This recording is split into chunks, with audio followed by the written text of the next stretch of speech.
What's up, YouTube? My name is Jamin, and this is Not Too Casual. Now, if you've seen my face before, welcome back. But if you haven't, welcome as well. Either way, you are here for a reason. And what's that reason today?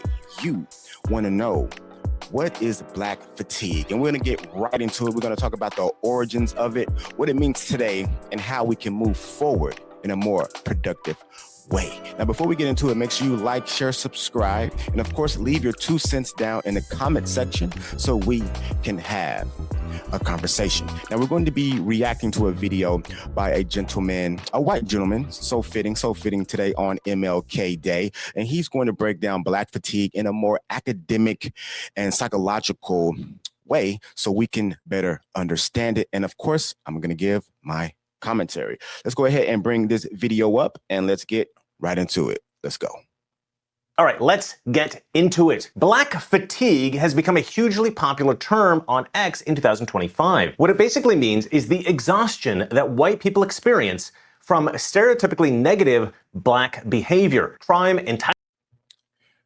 So real quick, I'm gonna cut him off right there. This is not something that only white people experience. I can tell you right now that there are many races, if not all of them, that are experiencing black fatigue, even other black people. And I am on that list because a lot of times how my people are acting in public and on the interwebs, it's downright embarrassing. Entitlement, victim narratives, essentially everything that is encompassed by the ghetto culture. The white response to all these things over time has now caught a name, black fatigue. And I have to admit, I kind of love it. At first I was like, that's kind of a nasty thing to say, but try doom scrolling X for 20 minutes and you'll start to understand where this term comes from. It's not really about race, it's about culture. And if you are still skeptical, let's enjoy an abridged version of that scroll through X, shall we? Not at all, I'm recording. None of that shit. Fuck you. You got anger issues.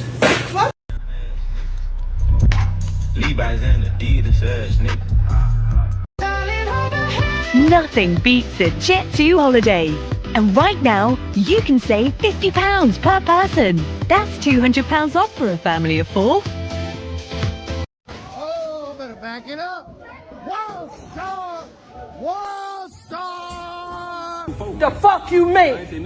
Don't you never in your life. Now what you gonna do about that? Yeah, do something with your bad ass. So Now, real quick, before he continues his explanation, I want to go ahead and say that I've seen plenty of these videos, and I'm sure you guys have. World Star is a website that gets plenty of clicks daily just from black degeneracy and absolute mayhem in public. Just be honest. And we literally thrive off of it and make money from this particular degenerate culture. Now, I've seen so many videos, and I've seen way worse videos than that of just black people acting crazy in public. And it's just like with no disregard, no shame. Like, don't we have any shame or any pride, I should say, in our name and who we are and where we've come from? I don't know. And a lot of times you really can't tell. And if you want even more examples, just check out body cam footage. Just go to YouTube and type in body cam. And there's plenty of channels nowadays that have, just actual body cam footage of police officers. And there's just so much entitlement, so much terrible behavior. And I'm really glad that body cams got put into application into the streets so we can actually see what's going on out there. And I really believe that the body cams have kind of put a spotlight more so on the civilians and their behavior more so than the actual police officers. Let's go. see, if you start looking into it, the term makes a lot of sense. We have a serious cultural problem in America, and it's not caused by systemic racism or historical injustices. It's just that black culture is violent. Ironically, the term black fatigue originally appeared in 2020 as an attack on white people.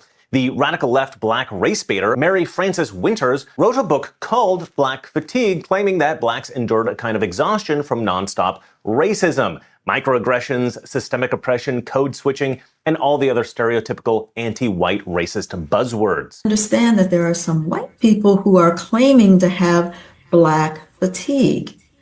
They're claiming that they are tired of black people. Well, let me set the record straight. I wrote and coined the term black fatigue to describe the mental, the physical, and the psychological manifestation of racism on black people and how fatiguing it is. As a matter of fact, having to respond to the co-opting of the term black fatigue is absolutely fatiguing. Now, I find... Okay, real quick, that's valid. I can see her explanation of the term black fatigue and how black people as a whole, or, individually may have a certain fatigue of white people and what they consider to be racism and systematic racism in the past. And I really want to emphasize in the past, because us as black people, and I say this all the time and I get shit for it, we have to realize when we have gotten what we've been fighting for. Today, racism is more so in the mind. Now, don't get me wrong when I say this. Racism is always going to exist from different people, different cultures, things of that nature.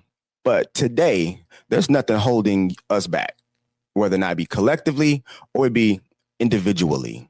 There's nothing. We've had a black president. I know I'm going to beat that dead horse, but we've had a black president, so we can literally do anything we want. If you want to be a millionaire, you could be a millionaire in a year or two, depending on how hard you work and if you take the right avenues to get towards that particular goal. We can move wherever we want as long as we behave ourselves correctly. We do what needs to be done. We speak well, we're educated well, and we just do what we need to do because we literally live in a world where people are judging you by the content of your character now. We've gotten what MLK was fighting for. So at this point, we're living off the past inequities that were put upon us, and we are using those to describe the reasons for our failures today, when all we got to do is put our heads down, work hard, and go get what we want and what we think we deserve. This inversion of the term black fatigue, absolutely hilarious. It's kind of like when black leftists coined the word woke to describe the process of waking up to the imagined reality that black people were deeply oppressed in America and that white men were all evil and that all the crazy left talking points were all totally accurate. Yeah, I also want to say that black fatigue was taken and pretty much co-opted by white people. It's kind of how like black people took the N-word and made it their own. So it's fine and it's okay. It's just how it's just how the English language or just language in general works. You can take words and then they can ultimately end up meaning something completely different if you start using it in a different manner. But then conservatives took the term and basically used it to mock leftists. And now that is the primary use of the term, as well it should be. Now, I do understand why the term black fatigue was first coined as a criticism of white people. Black people probably do feel fatigued because of all the imagined white racism that's oppressing them. I presume that imaginary racism can be just as fatiguing as real racism if you believe hard enough. But the new definition, that the degeneracy that infests black culture causes white people to be fatigued when they see Shaniqua tearing apart a 7-Eleven, or screaming at people from behind a counter at Wendy's, or swinging fists because somebody looked at her wrong, this is a much more appropriate use of the term. Or screaming at the people behind the counter at Wendy's. I'm just here to pick my shit up. But you want to talk to somebody with some respect? Man, let me get my shit, bro. Hey. Like real life, you don't give me my shit, the next person order that come right here, I'm taking that shit. And whoever wants to see me in this lobby, we can fucking slap right here. Like I swear to God, y'all gonna have to call the police, bro. Cause I want my shit that I paid for. I just yelled out my order 2 fucking times. I just said Dilly, I ain't Dilly twice. And I yelled out the number 2 times. Call the cops. Suck my ass out here. bitch. You always got something to say. But you, I spent my fucking money. 1160. Keep running your fucking mouth. I promise to God I ain't go to my car, boy. I'm not one of them niggas you think I am. I'm telling you the truth. We can go outside right now. We can go outside right now. I open my truck up, you would never go home, boy. I open my truck up, you would never go home. And here's why we know it's more appropriate. Because new definitions of words and terms gain popularity and become established in the culture when they are widely used. And nobody uses the term black fatigue in the original sense because it's not a real thing. It's based in total fiction. But tons of people are using the term black fatigue in the new sense. And you know why? That's right, because it's a real thing. Tons of people actually experience black fatigue in the sense of this newly applied definition. And so that definition has completely taken over. In fact, I think Oxford and Webster need to both look into bringing this term into their dictionaries and maybe even make it the word of the year. It's a good one. But I guess the popularity of this term begs the question, why is this a thing? Why is black culture so innately rude that we have to come up with a term to actually describe how it affects us? Now, guys, check this out. I didn't watch the whole video because I wanted to have somewhat of a live reaction, but I believe he's about to go into, I know he's about to go into more of a psychological explanation of why black people act this particular way. So I did cut it off so I can go ahead and live react to it, but I did hear a piece of it, but that's what he's about to get into right now. I mean, you just watch the videos. This is a huge problem, both for black Americans themselves and for the quality of life of all Americans. So we know it's real, but why? Why are so many black people in America like this? Well, I have a theory about that. Do you have an idea for an app? Because I think everybody has an idea for an app. I certainly have a great idea for an app, but I'm not a programmer and I wouldn't know how to even start. Got a little ad in here. I'm going to skip past that real quick.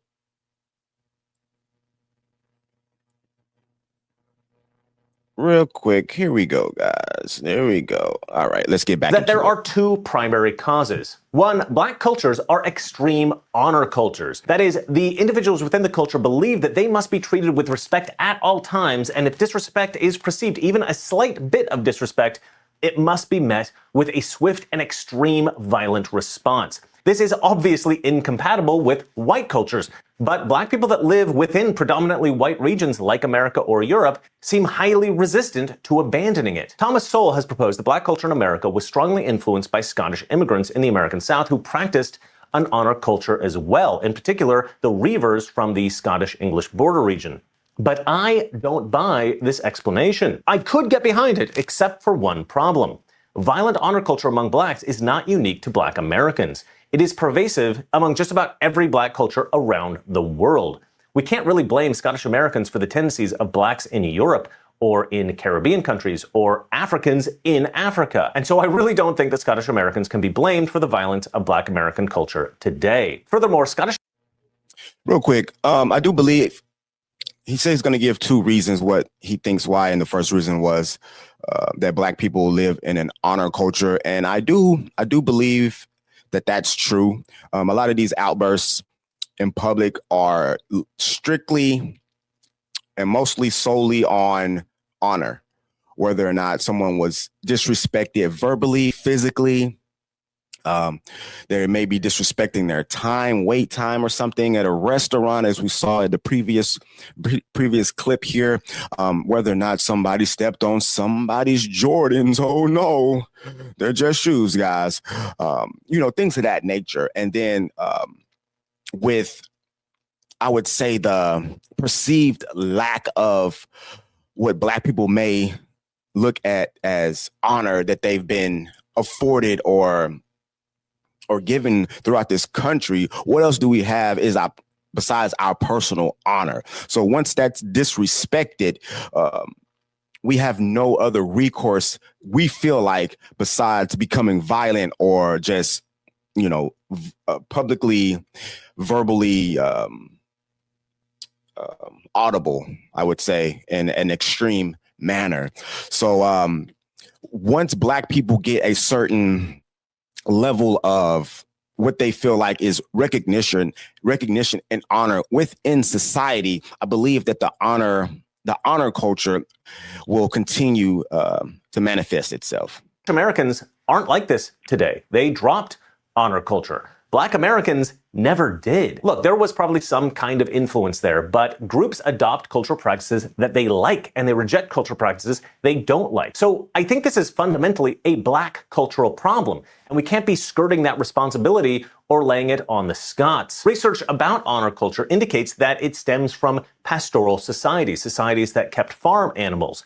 Because with these kinds of farmers, the protection of personal property, the livestock, is a life or death concern, not just for the individual, but potentially for the entire village. And so any slight trespass had to be met with an extreme response in order to both protect the animals and to send a clear message to others who might consider stealing the cattle or goats or chickens: do not dare, or else. Most societies have been primarily pastoral at some point. In fact, white societies have been pastoral for far longer than black cultures. Let me butt in real quick.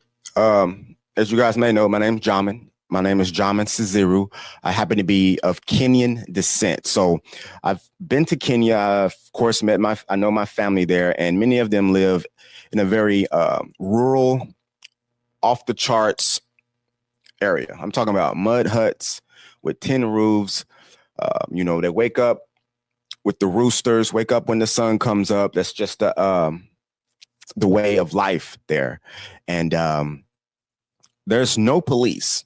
And I once asked my cousin while I was out there once, I asked him, well, what if someone commits a crime?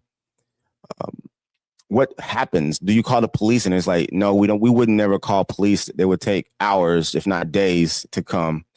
And we just handled it ourselves. And I said, well, when was the last crime? And can you explain what happened? And he said it was a few years ago that was the last crime, because they live on a complete honor system. And I was like, well, what did you guys do? And what happened? He said someone stole someone's, I don't know, cow or goat or something like that. They found out who it was. And I was like, what was his punishment? And they said they took his life. So, I mean, there goes to show extreme honor culture in an African nation. And it just looks like they've never come out of that. And if you want to compare that to the Western white culture, it just looks and seems that they've become a way more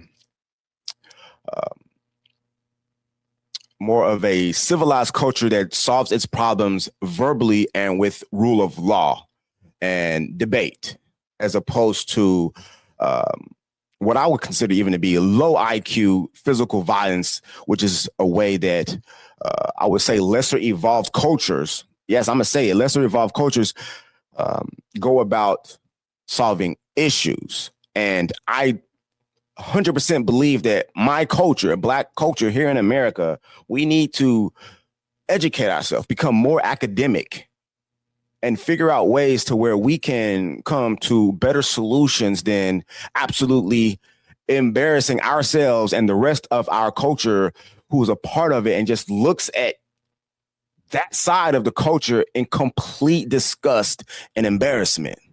8,000 years, Black Africans, half that at best. So if the pastoral theory is correct, why did we ditch honor culture? And why have Black people kept it? Well, what it looks like is that the development of more sophisticated social structures in Europe drew white people away from honor culture. Throughout the Middle Ages, culminating in about the 17th century, societies across Europe shifted. We went through what is called the Enlightenment. Instead of settling differences individually, codes of law and court systems were developed and grew ever more sophisticated. White people now primarily settle our differences using rhetoric, debate, and the rule of law. This is See, I just said this. I promise this part of the video I have not seen yet, but I just said that it's been a certain, like you said, enlightenment. And the more that the world becomes connected, the more that we civilize and we understand that we don't hit each other over the head with clubs anymore, because we've created society to where that's not looked at to be the best way to go about doing things, causing people physical harm. Now we need to put things in the court system in a more of a a system where we are judged by our peers and even given sentences from a jury of our peers in a manner that way. It's called dignity culture. The concept behind that is that we recognize our own value all the time without outside influences. We don't need you to recognize our value. We have dignity. Honor culture relies on other people respecting you for your own sense of self-worth. Black African cultures never went through any kind of enlightenment. They never went through any such phase of development. And so Black cultures simply held on to the more primitive honor culture customs passed down generation to generation. Of course, there is no practical need for honor culture among Black Americans or Blacks in Britain or France or throughout Europe, and yet it persists in essentially every Black culture across the globe.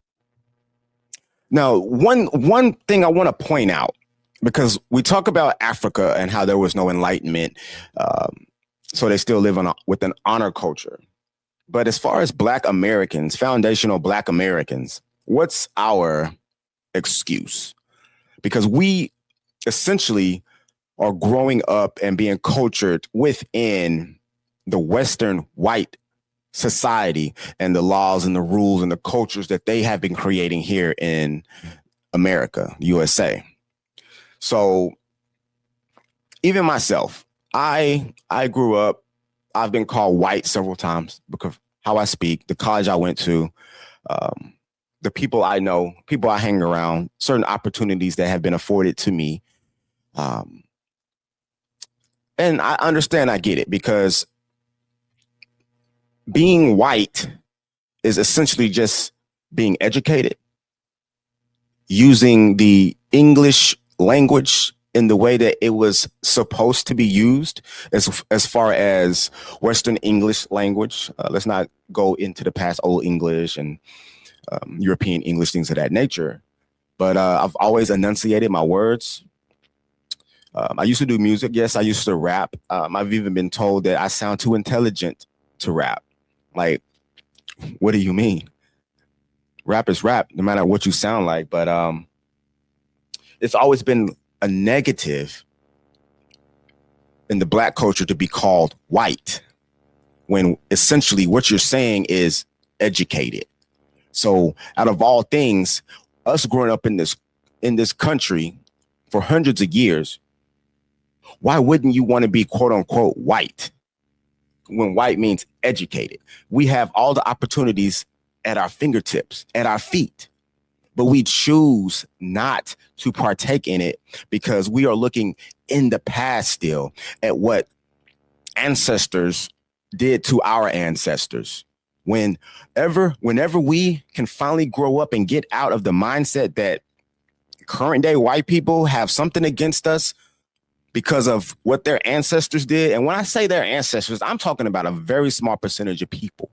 Very small. I'm talking about 1 to 2% of people. Yeah, there was more overall racism, but the amount of people who owned slaves and disrespected slaves were very minimal. So what we're fighting for is actually fighting against us as people. And once we finally wake up and finally realize that white people are our friends and actual allies and relinquish this victim mindset, we'll be able to progress. This is in spite of the obvious opportunity to adopt more sophisticated white cultural practices and simply abandon the honor culture traditions, but Black people don't tend to want to do this. By and large, Black people across the globe reject dignity culture. Wealthy, well-educated Black people sometimes do integrate, but this is a small minority. So why?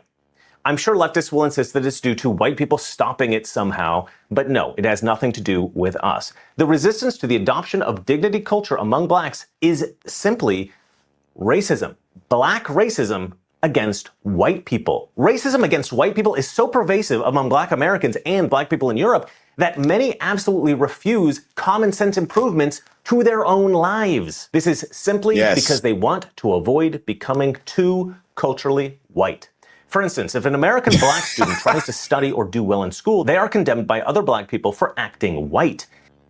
Oh my God, I swear I have not seen this part of the video. let's keep rolling because I am at this point I'm Nostradamus right now. And if they speak well, they talk white. A black person who is considered too white is sometimes called an Oreo. Black on the outside, white on the inside. Wait till y'all find out that I have a white wife and a mixed baby. Woo. Worse yet, they may be called an Uncle Tom or a Toby, names that are often applied to black Republicans. This viciousness by black people against black people is because of a grotesque racism that many black people have against white people. And it is this same racism, I suspect, that inhibits their abandonment of the more primitive honor culture and inhibits the adoption of the more sophisticated dignity culture. Basically, now, I just got to put this in real quick because I've never experienced more racism in my life from any aspect once I married a white woman. Now, I grew up, I've dated all races, mostly black. My first marriage was a black woman.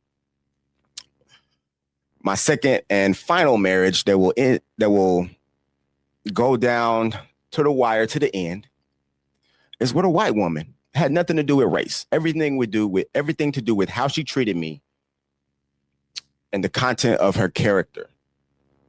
You know, we have very similar, the same mindset about life, goals, where we want to be, what we want to do, what kind of family we want to raise, and how we want to be within society, and what type of citizens we like to be on this planet. Now, I've never experienced the type of racism that I've experienced from black people from dating and being with a white woman and having a mixed child with a white woman. It's insane. I mean, I'm all kinds of Uncle Toms. I don't love my mom, my sisters, my aunts. Like I abandoned the culture. All of a sudden, never spoken negatively about black culture, black women, black people in general. I speak the truth, and I'm going to continue to speak the truth on my channel, as you guys will see moving forward. But I love my people. I love my culture. I'm still here to help us progress and succeed in life. And on this day, this MLK Day, I gotta say the quote. We have finally gotten what we were fighting for. We are being judged by the content of our character today. So with this term black fatigue, it's because many of us need to essentially grow up and learn how we need to conduct ourselves in a civil society. Read some books, go to school, get on YouTube, go to YouTube University. That's not a real place, but you can learn anything from YouTube. And I mean anything. Let's finally relinquish these negative stereotypes. This black male thug stereotype. This black woman, strong, independent, loud, rude, bonnet in public stereotype. Because stereotypes are there for a reason. Stereotypes have truth in them. And it's up to us to change that. they insist on lashing out violently because it makes them more black. Reacting in a measured, even-tempered manner would be acting white. But I said there were two reasons. The other reason, I think, is the lack of fathers. More specifically, it's the way single mothers control their children.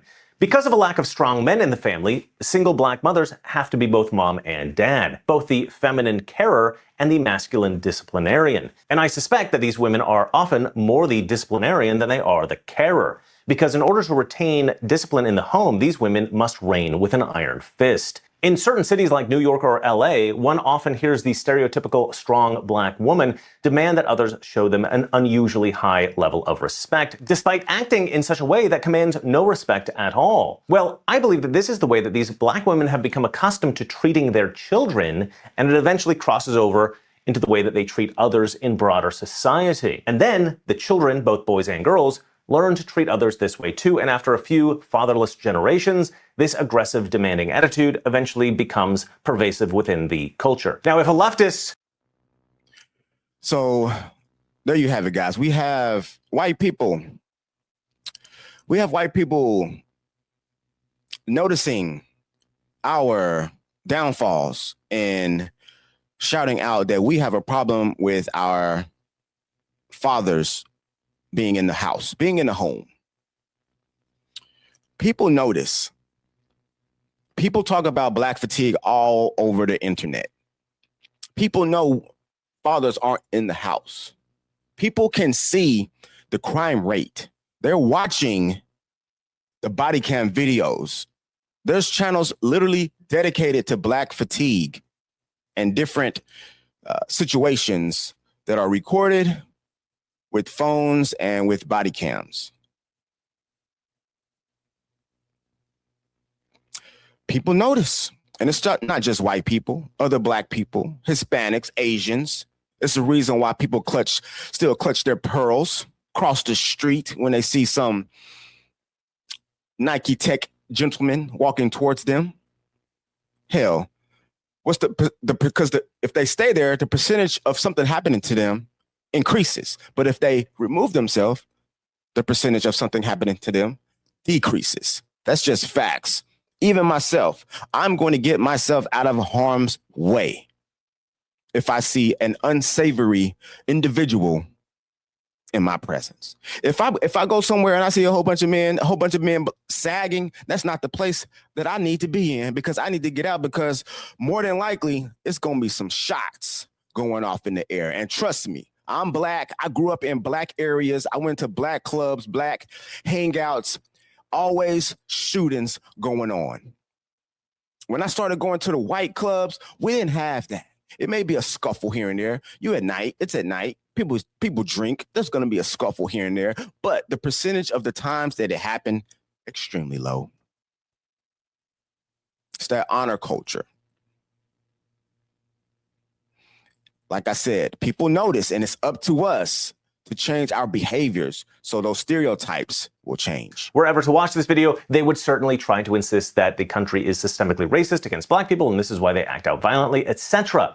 But I don't think that's true at all. The perception of racism might contribute, but that's a false perception perpetuated by the left. The most popularly cited example of systemic racism in America is the deadly force used by police against black people. The claim is that black men are killed at much higher rates than white men when they encounter police. But a study was actually done on this. Roland Fryer's 2016 study, An Empirical Analysis of Racial Differences in Police Use of Force. What's interesting about this is that Roland Fryer is a black man.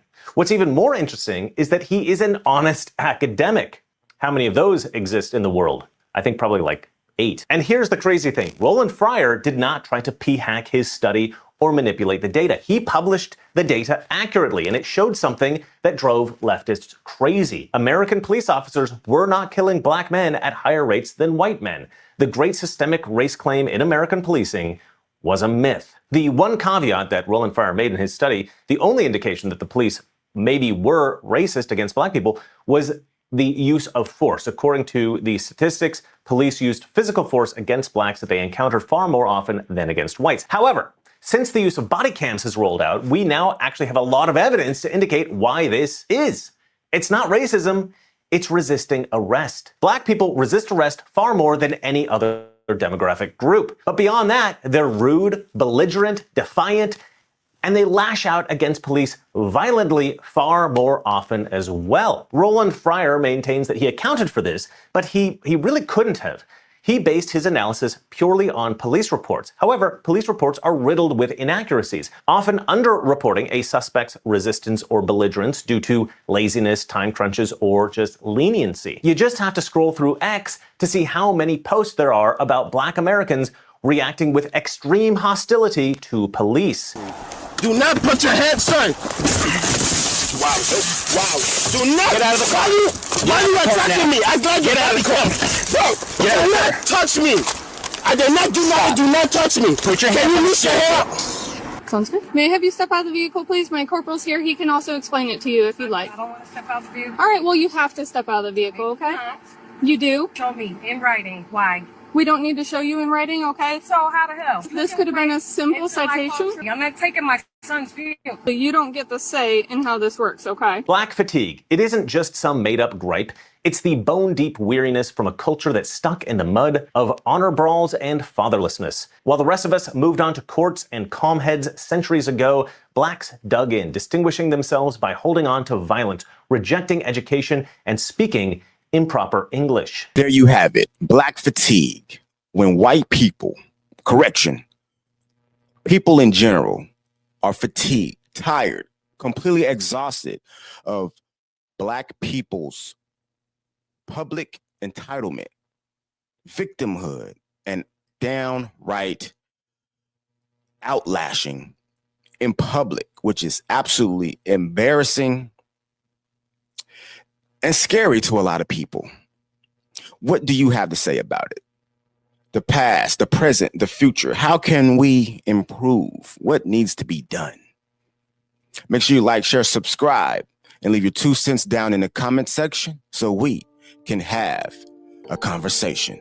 Until next time, guys, happy MLK Day. Peace.